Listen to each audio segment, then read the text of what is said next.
Present you your speakers, Daniel, Romero, and Mario Rivas.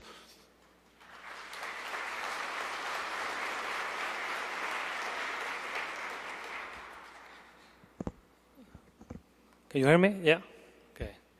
Well, hi everyone, and thanks for coming to our talk, Why You Should Fear the End of Equipment, where we're going to present enterprise printer research, okay?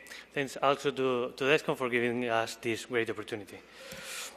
Okay, just first of all, just a brief introduction about who we are. This is Mario Rivas, and I'm Daniel Romero, and both work as security consultant and researchers at NCC Group in the Madrid office, okay? Here you have our Twitter account and emails, but if you want to know us better, we are always up for a beer, so just ping us.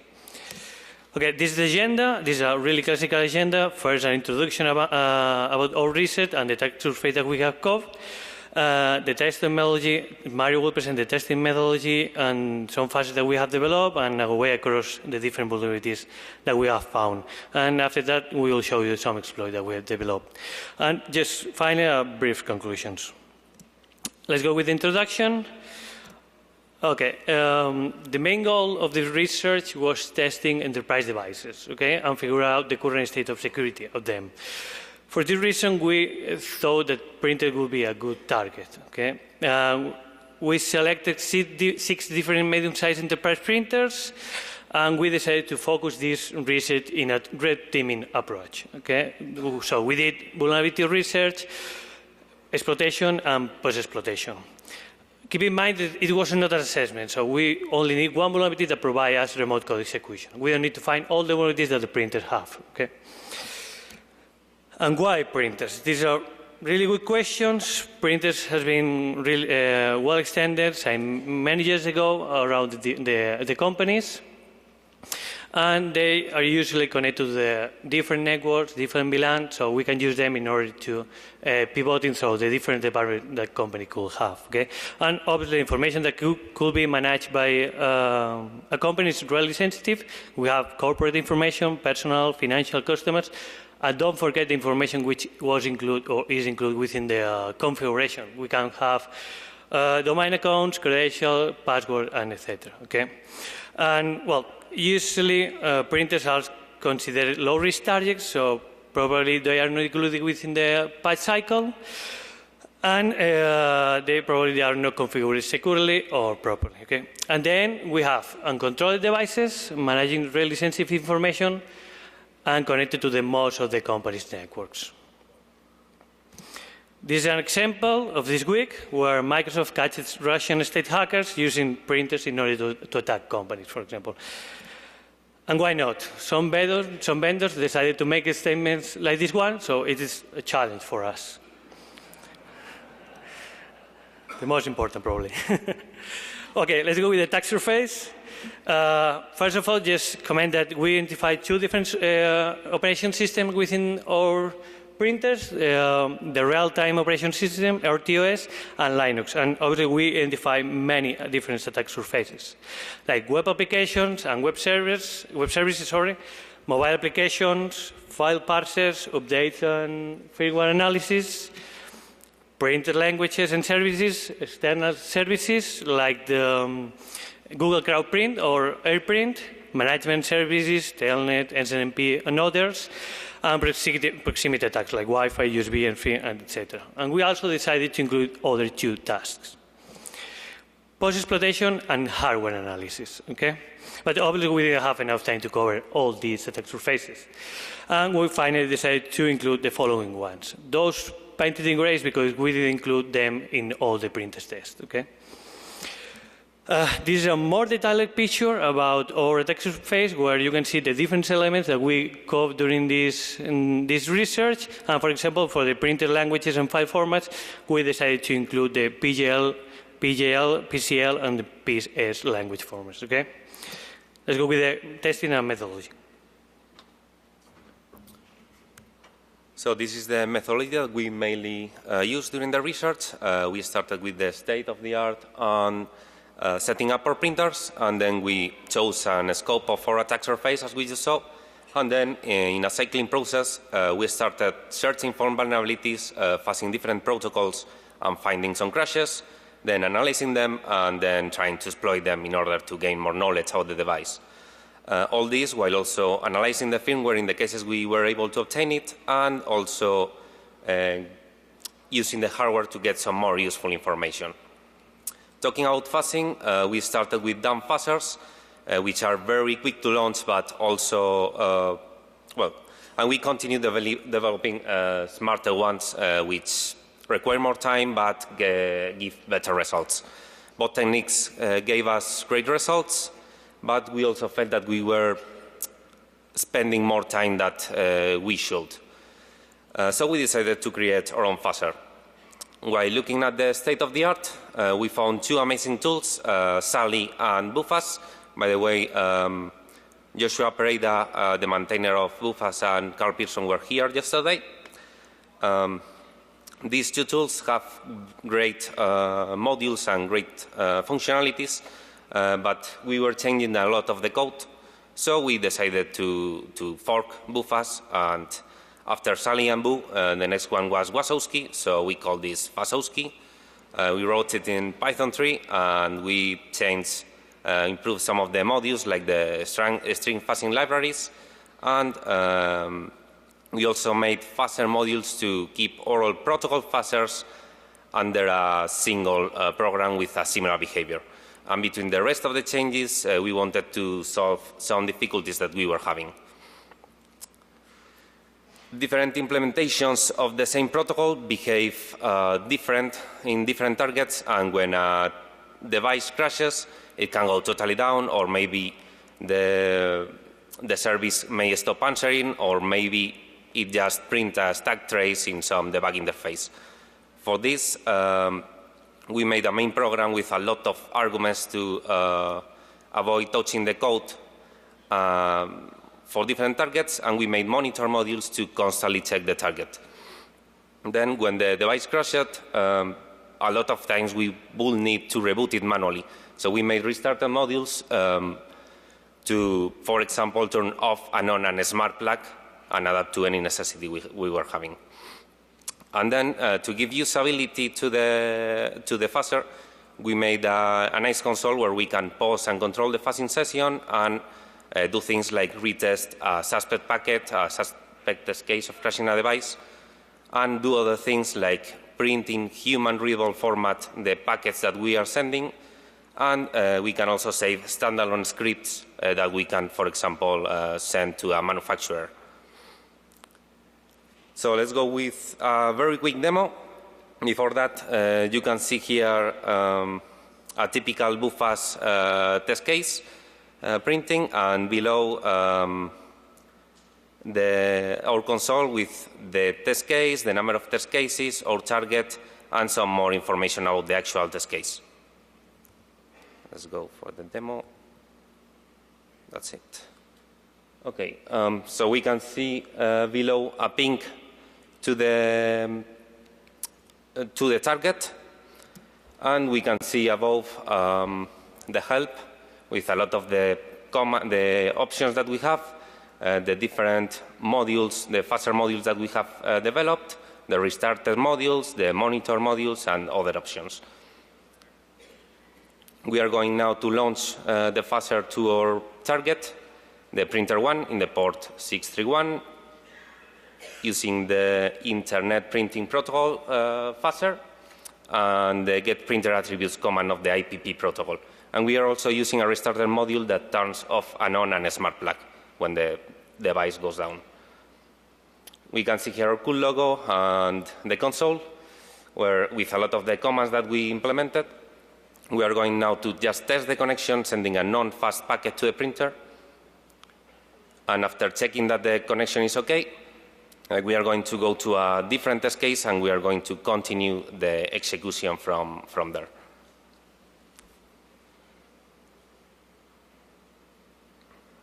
We can see here the different test cases that we are sending, like very similar to Bufas. And after sending 2 of them, we will see below that we will stop receiving ICMP messages. The printer has gone down, and now we cannot connect to the target, and we are going to use the restarter module to restart the target After that, it will wait for it to recover, and it will continue the execution automatically. But we don't want to do that. We can Control-C, go to the console, and we can, for example, print the suspects, where you can see the 5 on and 1.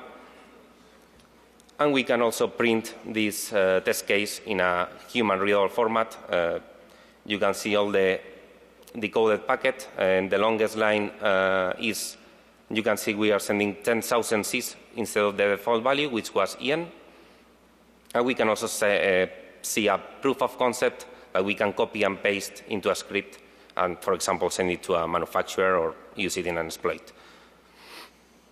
Then, after this recovers, we will retest it to see if it was this test case which was causing the crash or it was any other reason. For that, we can use the fast command, and we are going to launch the fast command for the 501. We will just test this test case, and after that, we stopped receiving ICMPs again. We have a bug. In this case, it was heap buffer overflow. And we can also save the standard script into a file with the crash command and disable this element to not test it anymore, because we already know it's vulnerable and we don't want to spend more time with this. So that was the main demo.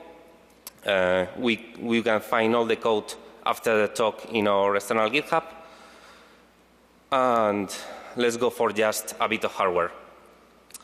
We took a very quick look at the hardware, mainly searching for things that will help us with the exploitation of things, like the back interfaces, like serial ports, UART, JTAG, and other information that will allow us to dump the firmware or other useful information from the memory.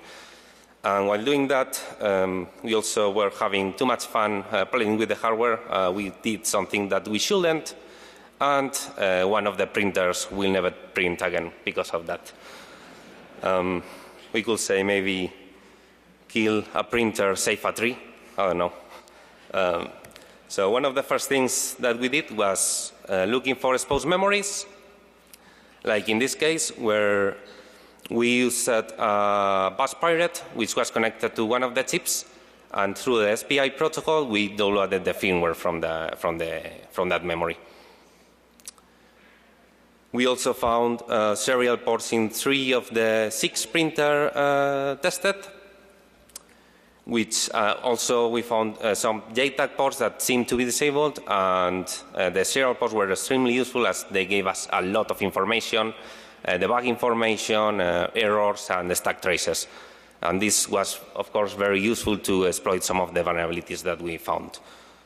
Also, one of them had an interactive shell that allowed to write and read memory and also execute from arbitrary positions. So we decided to make a hardware backdoor with this, which could be implanted by someone with physical access to the printer in 2 or 3 minutes. For this, we used a Raspberry Pi, as you can see in the picture, which was connected to the serial port, and was also powered by it. So whenever the printer is on, our Raspberry Pi will be on. And then this Raspberry Pi will connect to an access point, and from there we could just access to this console and have these capabilities. That was a very quick look at the hardware, and let's go for some of the most common flaws found in most of the printers. We started with the web applications, and we found really weak default configuration, exposing almost services available in the printers, more than 20 in some cases. And we also found that it was giving access to the management panel with default or without credentials. We got the feeling that it was like the pro security of 20 years ago. And of course, we found a lot of the typical issues in a web, like cross-request forgery, lack of access controls in some functionalities, like one that allowed us to download a full backup of the configuration, including passwords in clear text, of course, and other things like cross-site scripting issues like 1, 2, 3, and 4, and a bit more interesting path traversal, which allowed us to download some files. But unfortunately, we were only able to download some specific extensions, and we were not able to further exploit this to get closer to our objective, which was to get remote code execution. So all these issues are not bad, but we are looking for something that may allow us to get full control of the device. So looking at the firmwares, we found a few slightly more interesting functionalities. Like this one, you can see there a lot of information, a lot of debugging information like authorization and security logs, including session cookies, and also more information like Active Directory logs, Kerberos logs, the full list of processes running in the machine, and more information about the underlying operating system, and Linux in this case. In this second case was very similar to the first one, with different functionalities under different URLs, and this was very useful to exploit one of the vulnerabilities that we will see later. And this third one was even better because it directly allowed us to download the full memory of the device containing any secret, passwords, anything in that at that moment. We also use this as a memory leak issue to defeat ASLR when exploiting one of the issues. We will see also that later. And of course, all this was accessible without any authentication because it's not even in the menus or anything. So going for the memory corruption issues, we found a lot of them in a lot of services, not only in the web, but also in other services like printer protocols, IPP or LPD, or SNMP in the Google Cloud Print implementations. Basically a lot more than we could handle or investigate, so we really stopped searching for more. We had basically vulnerabilities everywhere, which led to crashes everywhere, and also some useful stack traces in some of the debug interfaces that we found, like this one, where you can see that the PC is overwritten. And this is from an exploit that we won't show you today, but don't worry, Dan is now going to explain two others that are nice. Okay, let's go with a couple of exploit examples. A couple of exploit examples that we developed for this research. This is the first one. This is the easy case, and it was found by one of web application farsers. Okay, as you can see in the image, after sending a crafted HTTP request, with a long cookie value, we were able to crash the print. So probably this is a basic or stack buffer overflow. Okay. But looking into the framework, we identified that developers forgot to include boundary checks in the whole code. So probably this string and copy here, which is copying the cookie value into a stack array, could lead to a stack buffer overflow. Okay, and an also important point here is the count variable. The count variable is the cookie size, including the cookie name, the equal symbol, and the cookie value. Okay, and it is, for example, used in some parts within the string and copy function, like within the size argument, where 15 bytes were subtracted from this variable. Okay. The question here will be: do you really think that there is only one byte here? The answer obviously is no. Imagine that we replace the equal symbol by a semicolon symbol. Okay. The count variable will result in 14. And 14 minus 15 is a negative number. So the string and copy function will copy a really huge space in memory into the local array. So we have two different vulnerabilities in the same line. Here you have two proofs of concepts. The first one just sending a really long cookie value, and the second one just replacing the equal symbol by a semicolon symbol. Okay. And thinking about exploitation, so looks like that we are going back to the 90s exploit, which scares. And let's go to check the different difficulties that we came across. The first one is we identify ASLR within the stack and the heap. We didn't have software debug, and we are trying to exploit a real-time operation system. So we need to reverse engineer the firmware in order to identify some potential functionalities, for example, and use that functionalities in our shell code, because we don't have a shell here, okay? Helpers, obviously, we have a direct PC object written, a potential read-write, an executable in the whole space of memory, and we have the stack executable, okay? And finally, as Mario commented before, in the same printer, we identify a memory leak vulnerability that allow us to get the full memory. So what we're going to do here is try to use this memory leak in order to bypass the ASLR, okay? So the exploitation change should be, we're going to send a shell code to the printer between patterns, okay? We're going to use the memory leak vulnerability in order to dump the memory. We're going to try to identify in that memory our shell code, and try to look into where our shell code was allocated. We're going to try to trigger the buffer overflow, and after that, jump into our shell code, okay? Okay, but for our red teaming tools, we wanted something more. So what is one of the most important data managed by a printer? Obviously, the documents. And so why don't create a shell code that steal all documents into the printer and send them through a reverse shell, which sounds like a good plan. Okay, let's go with the demo. For this demo, we are going to have two different machines. The first one is the attacker machine, which is going to execute the exploit, and the exploit handle that we will receive the data from the printer. Okay, and the second machine is the victim machine that we're going to send the document to the printer. Okay, let me check the video. Sorry. I can say it well.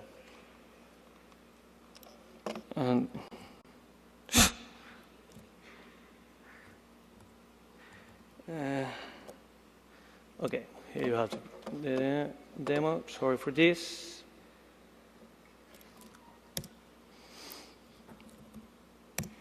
Okay, this is the demo. Here you have the attacker machine with an IP address, and below you can see the exploit. The exploit needs three different arguments. The first one is the target IP, the target port, and the reverse IP. We are going to include here the attacker machine IP address. So we are going to attack the printer one, the port 80, and after that we are going to include the printer machine. Before execute the exploit, we are going to execute our exploit handler that will receive all data sent from the printer and listening in the port 1337. Okay, and after executing the exploit, as you can see in the third line, we are using the memory leak vulnerability in order to find our payload in memory. Okay, so we have now received a connection from the printer with the sentence "had the planner friend" because it was included within the shellcode. Okay, this is now the attacker machine, the victim machine.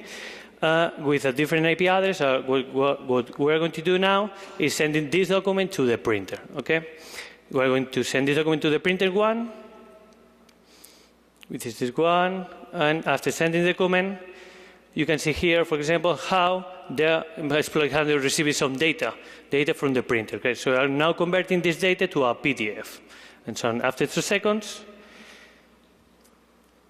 You can see here how we were able to steal all data or documents and send to the printer, okay?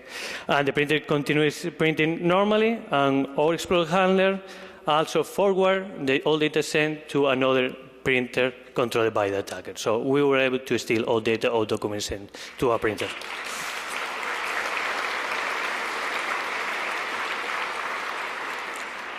Thank you.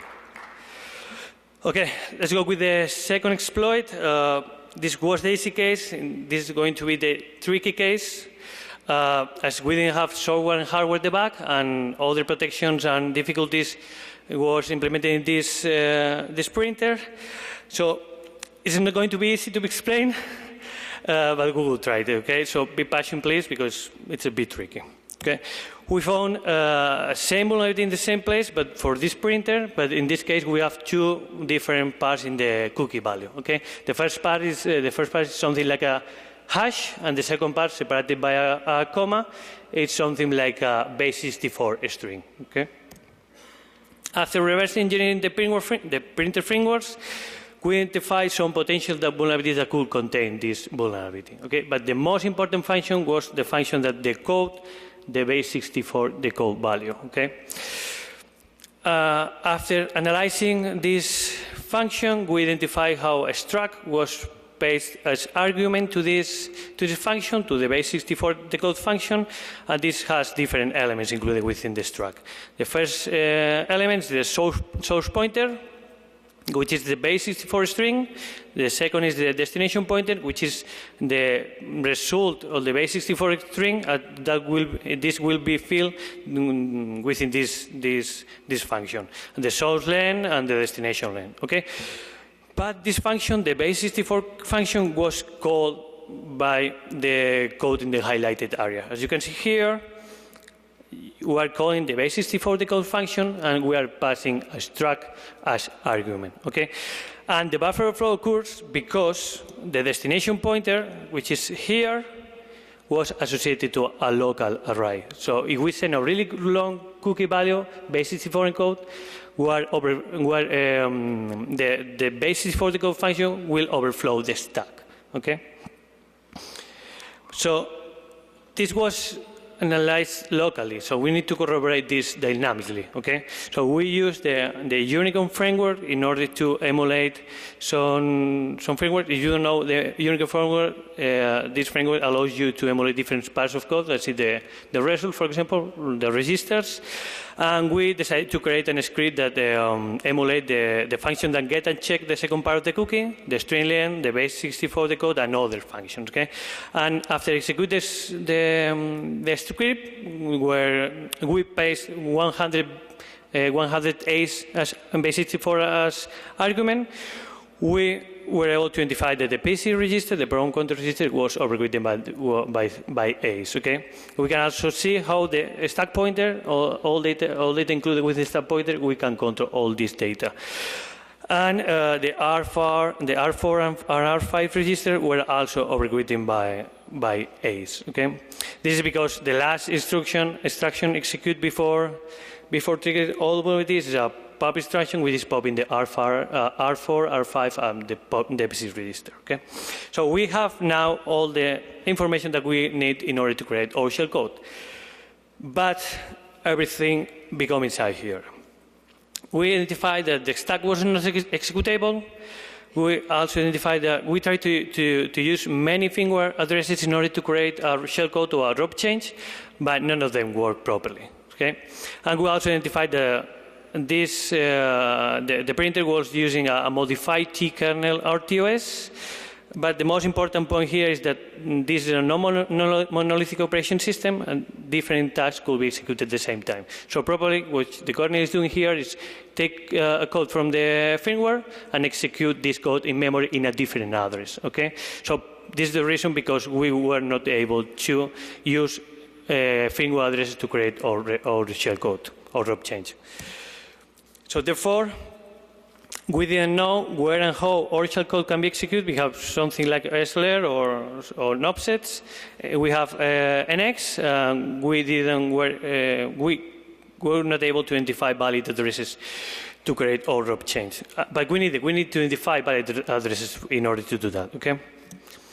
So thinking about it, we thought about different approaches that we can use. For example, reverse engineering the T-kernel structure. But obviously, we didn't have enough time to do this because it could take weeks. Reverse engineer the bootloader in order to identify potential static addresses, identify static memory, but we don't know what like configuration, for example, but we don't know what permission could be associated to that piece of code or memory. Sorry. Brute force random addresses that we'll see now on looking for helpers. Okay, helpers like this one. This is an infinite loop that we found within the bootloader. So, and we thought that it could be a good option, use this infinite loop in order to create a blind exploitation. Okay? Imagine that we have a code that we don't know if it was executed or not properly. What we can do now is just, after that code, we're going to try to jump to our infinite loop. Okay? If the printer remains up, that means that the code was executed properly. If the printer crashes, that means that the code was not executed properly. So it's something like a blind cycle injection, but with memory corruptions. Okay? We decided to mix the infinite loop call helper with the following approach of brute forcing the PC register with potential firmware addresses and figure out what instructions were executed. Let me explain. Okay, the main goal here is we're going to helping us with the code, with the infinite loop call helper. We're going to try to brute forcing the PC register. Okay, and we're going to try to guess or identify what instruction was executed in memory blindly. Okay. So remember that we can control the PC register and all data included within the stack pointer. Okay. Imagine that we brute forcing the PC register, we finally jump into a pop instruction, but we don't know that this is a pop instruction, okay? And we're going to include some data within our step pocketing, like 3 set of A's, and after that, the infinite loop address. If we execute this code, the R0 register will be overwritten by the first set of A's, okay? And the second, the PC register will be overwritten by the second second set of A's, sorry. And so the printer will be down, the printer will crashes, okay? But in order to solve this and try to guess what instruction was executed in memory, we can change the information included within the stack pointer. This is another example. But for this case, we're going to just include one set of A's within the stack pointer, and after that, the infinite loop address. If we execute the same code, the same address, after they execute this address, the R0 register will be overwritten by the first set of A's, and the PC register will be overwritten by the second, by the second address, which is the infinite loop. So the printer will remain up. So using this methodology, we were able to identify that in memory, we are executing in memory a pop register, okay, which is popping a 1 register, and after that the program counter. So using this methodology or approach, we were able to identify 3 instructions in memory. The first one is the address 12, which was an add instruction. The second is in the other 14, which was a pop instruction, and in a distance of 500 bytes, we were able to identify another pop instruction, okay? So our main goal here is to identify the same pattern that we have found in memory in all firmware, okay? And we finally were able to identify this pattern, but in another address. That means that when the kernel is executing this code, the kernel is applying an offset to this code. And we now know the address, the exactly offset that the kernel is using, okay? This provides us useful rope gadgets in order to create our shell code and potential helpers to continue with the task execution. Sorry for that, but this is the way that we found in order to create our exploit. Okay, but it was not enough. We need more rope gadgets in order to create our exploit. And at this moment, we remember that, as Mario commented before, we remember that another vulnerability which would provide us some useful information was found in the same printer. This memory leak or information leak vulnerability provides where exactly images and GIF were allocated in memory. So we can use this information in order to bypass the ASLR protection, for example. And why not? We can also use this information in order to create a rope change. Okay? Or we're going to do something like exploitation with images. Okay? So we're going to download all the images and GIF to our laptop, and we're going to use the rope gadget script in order to find some interesting rope gadgets. Okay? Obviously, this is not coherent code because they are images, but we were able to identify some useful rope gadgets to create our full exploit. Okay? But we came across with another problem. This was the last problem, I promise you. We came across with caches. Okay? So we need to flush the caches. There are some options here, like call RM instructions or different functions like sleep, main protector, and others, or continue with the execution flow, which is probably the harder but the most professional option, and we choose this option. Just quickly, in order to continue with execution flow, we need that our shellcode implement 3 different parts. The first one is our exploit. For example, we can create something like for the previous exploit where we're going to hook the print functionality and steal all data through a reverse connection. The second part should change the address that we were able to override with the vulnerability in order to jump in a valid function. At the end, we want to continue with the execution. So we need a valid function that we can read here. Okay, and the third part, we should align the stack pointer again to a previous pointer, because we have, for example, execute or payload or change some addresses, so we need to align this stack pointer to a previous state. Okay, and after that, just trigger the vulnerability as many times as you want. Okay, let's go with the demo. For the previous exploit, we try to attack the documents of a printer, but for this demo, we're going to try to attack all the information included within a printer data. Let me check the demo.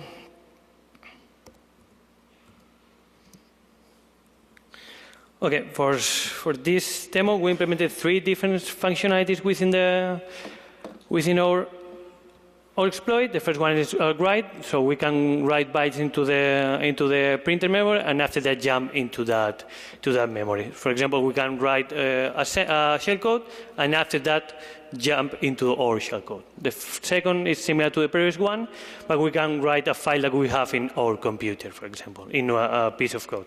And the last one is the read functionality. This allows us to read some data from the printer memory, but we need a way in order to allocate the memory or copy the memory. Okay, so what we did here is we're going to try to copy the memory that we want to read in a known place. We know where exactly images and GIFs were allocated, so we are going to use this piece of memory in order to read the information. Okay. Well, you need the source address, and after that the size, and here you have the image that we are going to use in order to exploit this function. Here you can see how it is a normal PNG header. Okay, so we are going to use the read functionality to read this address, reading 500 bytes, and you can see here, for example, how we are reading the information, the address that we have set, and writing this information in another address, which is the image. Okay. And after that, we're going to download again the image. As you can see here, the information included within the image changes, and it is now a certificate included within our printer memory. Okay, so with this function, we were able to read credentials, domain accounts, and other sensitive information. Okay, so let's go with the first functionality, which is the write. We can write a shellcode, for example, but for this demo, we are going to just write a sentence, so the hybrid one sentence. We're not to jump to this code because it's a sentence. And after write this information, if we download again the image, we can see, for example, how the hybrid one sentence was right in the first line of the image. Okay. And let's go with the third example, which is the write file. So what we're going to do here is we're going to try to overwrite an existing web portal image. Okay. So we're going to select a logo that we have in memory, and we are going to try to overwrite an existing image in the memory. It can take a bit. So we are selected a logo, and we are writing the information included within the logo in a known address. Let's go to move this forward because it takes a bit. And after 2 seconds, we're going to open the web portal image, which is this one that we're going to overwrite. And if we refresh again this image, we can see how the entity group logo overwrite the image that we have in memory. So we can control all the information that we have in the printer memory in order to read this or to write this into our printer. Okay. Let's go with the last part, the conclusions. Okay, I hope you're all still alive after Danny trying to explain this last exploit.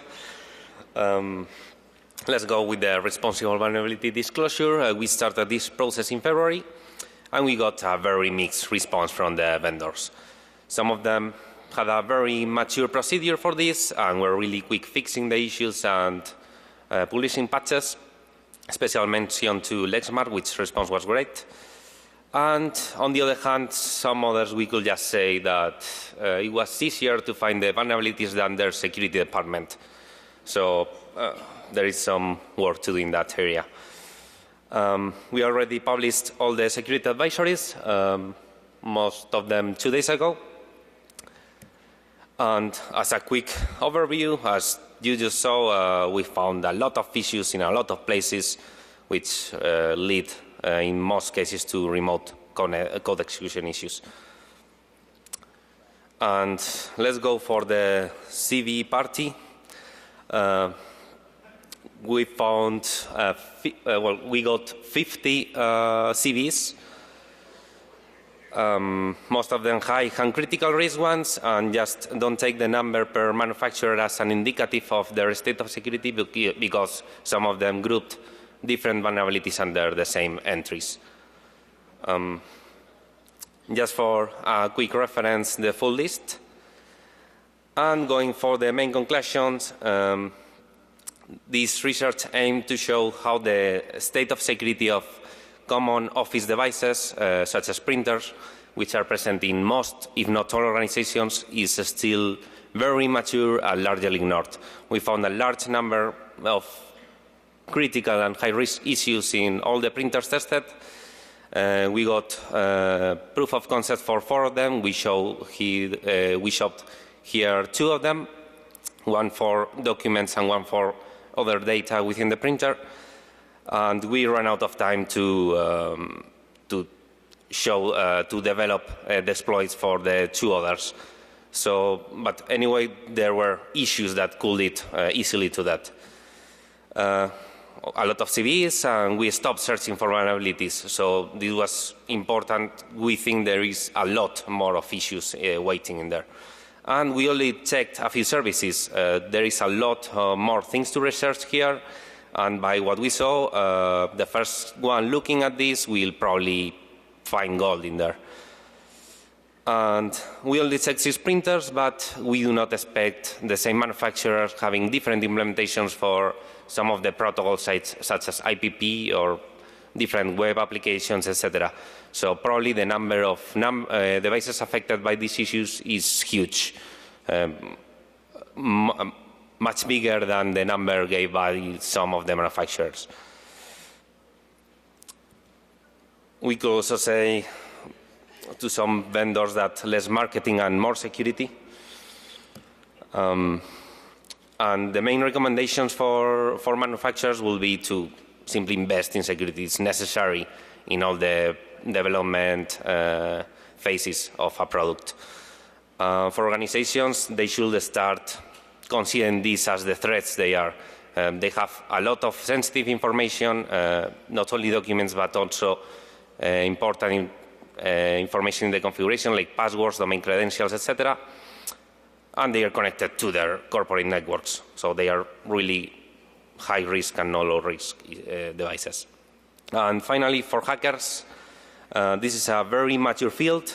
If you spend some time with embedded devices, starting from with the very basics, you will probably find a lot of issues. You will learn a lot, and there is a lot of fun in here. So you should give it a try. And about internet, as expected, a quick showdown search revealed a lot of these devices connected to the internet. And we even saw that some different vendors seem to be using the same code for some things like this web application of 2 different ones, which, as you can see, is quite similar. So maybe we tested more vendors than we thought. And finally, acknowledgements. Thanks to the Madrid office, to Matt Lewis and Philip Moss for all their help and support. Also thanks to Maribel and Chris, which suffered us the most. And last but not least, thank you to Álvaro Felipe, who was part of the research during the first days and also helped us with great ideas during the exploitation phases. So it was very difficult to put this talk in these months of research in just 45 minutes, but thank you for suffering us. That's it.